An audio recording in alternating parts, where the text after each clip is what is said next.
مساء الفل.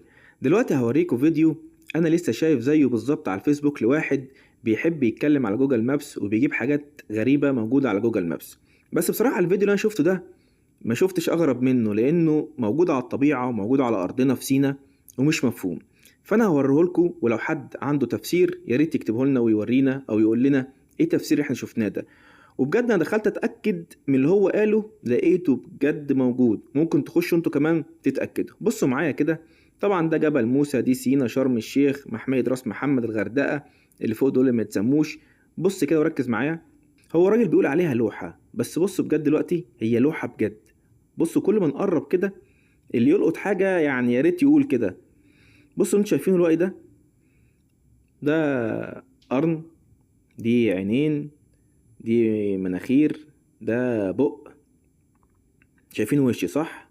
وفي قرنين، قرن اهو وقرن الناحية التانية اهو. واللي في الجنب ده هو بيقول ده حاجة بقى شبه التابع ليه، خادم ليه، ده وش تاني. بصوا الوش، وش يا جماعة مرسوم، وش مرسوم يعني لوحة بجد زي ما هو بيقول. بصوا ادي بعدنا شوية اهو، مركزين.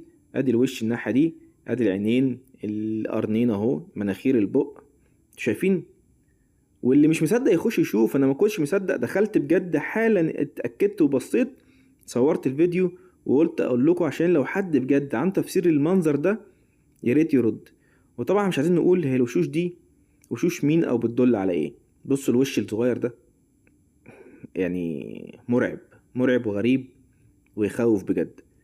لو حد عن تفسير خش الاول شوف وتأكد، وبعد كده تعالى قول لي تفسيرك او تعليقك ايه.